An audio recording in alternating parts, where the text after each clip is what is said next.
right, in this unit, we are going to talk about identifying your perfect house. Before I go any further, there probably isn't anything that's perfect. I always feel like we're sacrificing a little something.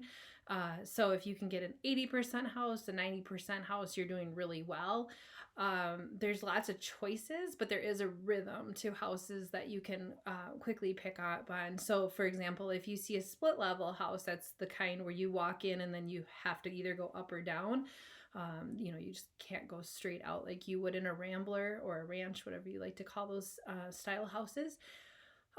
There's like a rhythm to those houses. Now there's variations of it, but you either like that style or you don't. And so you can be clear with your agent on whether you want to just exclude, let's say, all the split levels or keep them. There's, 2-story houses. There's, like I said, there's ramblers, which are more 1-story. There's variations, like there's houses where there's multiple staircases going to different parts, and that's a version of a split level. And then of course there's a myriad of different styles we could talk about, but just keeping the conversation simple. But there's also other types of properties you can own: condos, townhouses, duplexes, twin homes. And so make sure you're talking to your agent about which of those you're open to, and you might even want to ask for a definition, because lately I've noticed people say things to me that kind of confuse me. So for example, someone might say, I want to buy this apartment, and in my mind, an apartment is something you rent.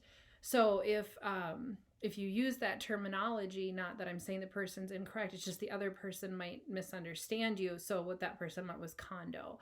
Condos a lot of times feel like apartments inside, but you do own them. You technically own a piece of the building, the full structure, and you own partial, like you own a part of the pool or the workout room.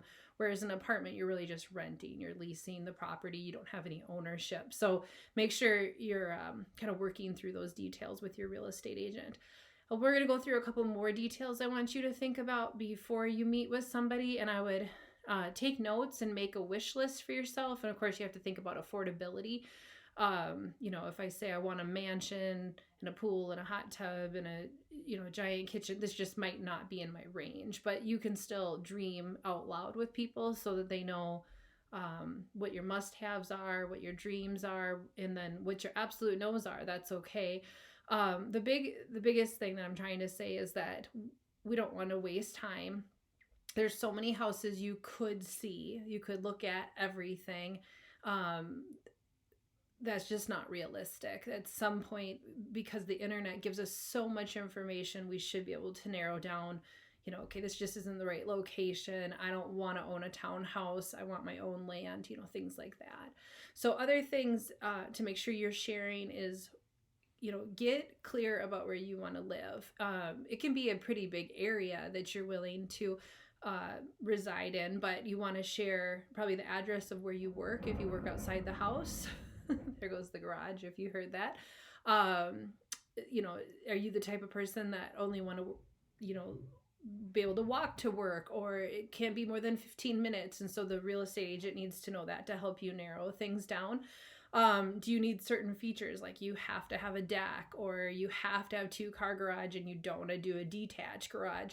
Just be very clear about any of those lifestyle pieces that might be important to you.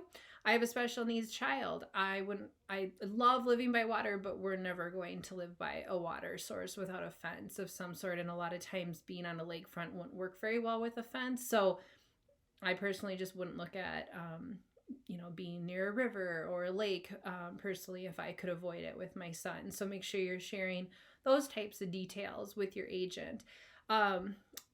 Move-in ready versus fixer-upper. So what I've learned from people is that that's a very subjective term, both of them. So move-in ready to me may mean something very different than to you. So for example, the current trend is white cabinets in the kitchen. So if you say move-in ready to me, and then I look at a house and it's all oak cabinets and they're in good condition, I'm going to say it's move-in ready. And in your mind, it's not move-in ready because it doesn't look very current trend, current style. And to you, that would be a lot of work or a lot of money to switch out all the cabinets. So you need to be clear about what move-in ready means or what fix it up means. I've also noticed with first-time home buyers they're very willing to buy fixer-uppers, which I'm very impressed by. However, if your loan won't allow you to do that level of work, they just might not be an option. You might need to buy something without chip paint or without safety issues. Some of those properties, while they might be in your price range, your lender is never going to approve the purchase. So again, make sure you're working with your team on those details. Moving on to the size of the house, size of the yard. Again, saying big, small, very subjective terms. Make sure if you say big, if you know how big the acreage is that you want, I need 1 acre. That's a lot easier to understand than I really need a big yard.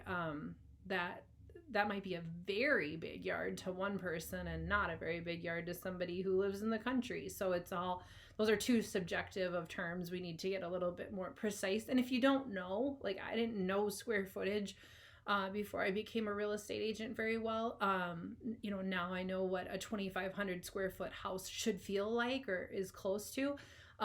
Just start looking at houses and then just be clear, like this one's, smaller than I want, or I need a bigger kitchen. Again, it's just all about communication. Think about the floor plan you want. Again, if it's a newer house, new construction, it probably has an open concept because that's the trend right now, is to build things with minimal walls, but you might like your kitchen sectioned off. There are pros to not having everything open. Like you didn't put the dishes away and then you're not staring at it from your living room couch. So those are some things to consider. If there's any details of the kitchen, living room, bedroom, make sure you're sharing all those things. I always like to know what people don't want. If there's a particular type of material you would never want, or you need a home office. I need to know those things. There is no one type of house that works for everybody. It's important to know how many people are in your family. Do you have pets? Are there any? Is your extended family going to be moving in? Do you need the basement finished because you don't have the money to finish it yourself? Maybe you want unfinished because you want to make it your style. There's just so many variations. So the goal is to get all your must-haves on a list, your dreams, and then your absolute no's. And the clearer you are with yourself, the easier it is to work with an agent. If you don't know, I do have some tools to help people try to narrow down when you just say, I want to move, I just want to own a house. There's just not enough information. So feel free to reach out to me if you want some of those, it's like a blueprint, or I think I have one called Say Yes to the Dress, and that will help you narrow down like what you're really looking for in a house. Thanks.